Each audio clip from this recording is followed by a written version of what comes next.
Welcome back to the Death Row and Executions channel.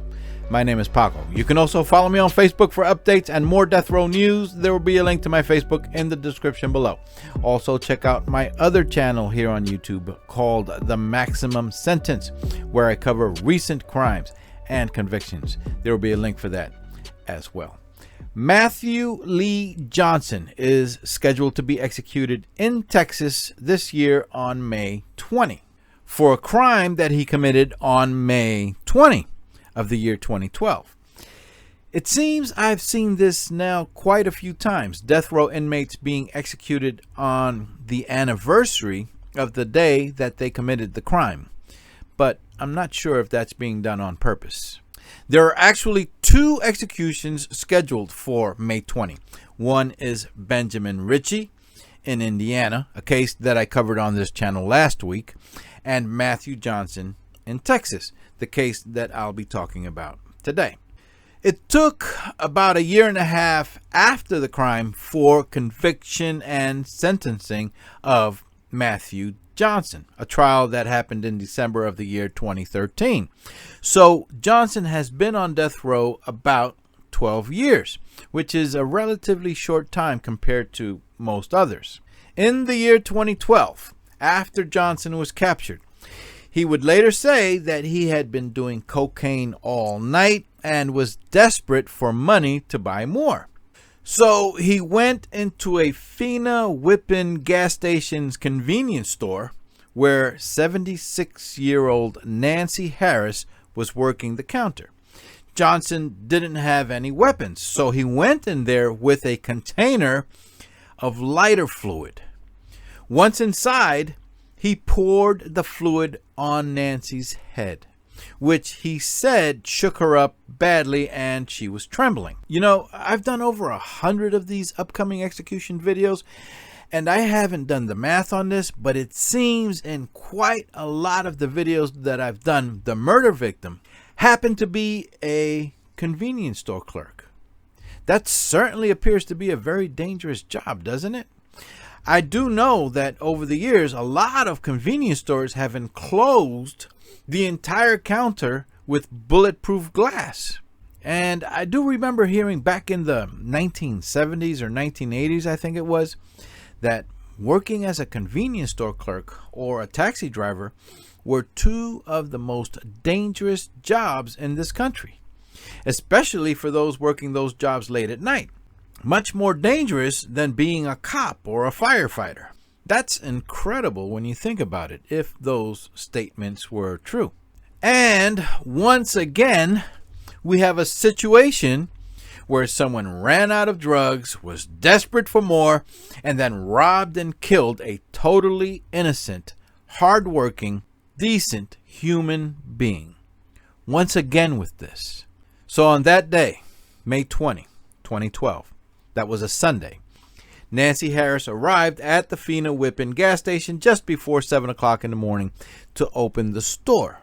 She had been an employee there for 12 years, and the only time that she ever asked for a Sunday off was to go see a Dallas Cowboys game. Just a few minutes after opening the store, Matthew Johnson walked in carrying a container of lighter fluid. Johnson poured the lighter fluid on Nancy's head and proceeded to rob the store.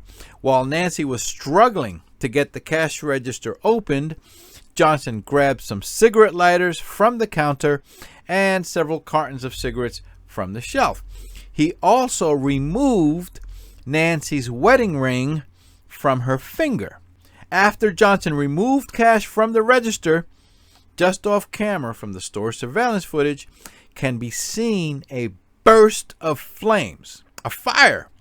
And then Nancy appears on camera again, her body on fire.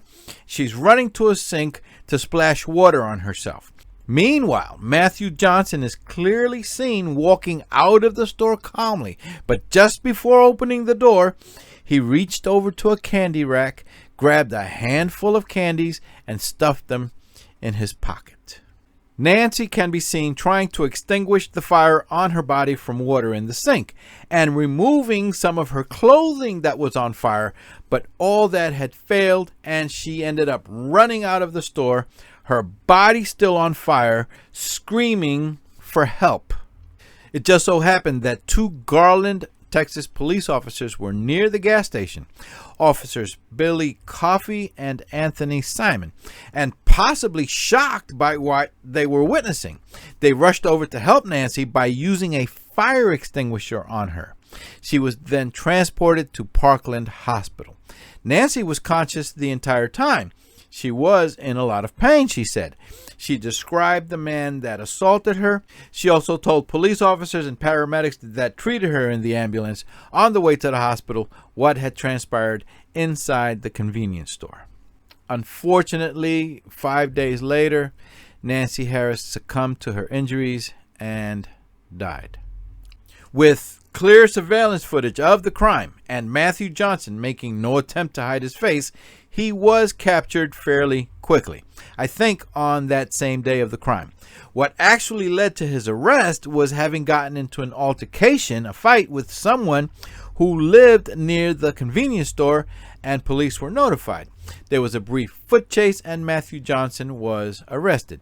He still had on him Nancy Harris's wedding ring. And 5 days later, when Nancy died, he was charged with her murder. Matthew Johnson killed Nancy Harris in May 2012. Just 3 years earlier, he had been released from prison after serving a 5-year sentence for robbery and other charges. Now, for this crime, he was sentenced to death. At trial, his defense could not overcome all of the evidence, especially the surveillance footage. There was also evidence of DNA that was presented. Their best shot at getting some sympathy from the jury was a lot of talk about Johnson's alcoholism and drug abuse. At the punishment phase of his trial, Johnson took the stand and addressed the court and family members of the victim that were present. And he stated, "I'm sorry. I ask for y'all's forgiveness. I ask for mercy, not for the sake of me, but for the sake of my children and my wife." Nancy was a widow whose husband died in 1987. She was born in Alaska in the year 1936 and married in 1960 and at some point resettled in Texas. Nancy had 3 grandchildren and 3 great-grandchildren. A reporter who interviewed regular customers of the store reported that all of those customers had said that Nancy was very much admired and liked by everyone that went in there. You know, I have heard all my life that money is the root of all evil. I'm sure you've all heard that too. But after doing this for quite some time now, and seeing how often the same thing keeps coming up, it seems to me that drugs and alcohol might be an even bigger problem in our society. And then what gets me is how criminals then want to use that alcohol and drug abuse as an excuse to get sympathy from a jury. Please remember to hit the subscribe button for more death row and upcoming execution stories so that you're alerted when the next one comes out. You can also follow me on Facebook for updates. There will be a link for my Facebook in the description below. My name is Paco. Take care and bye for now.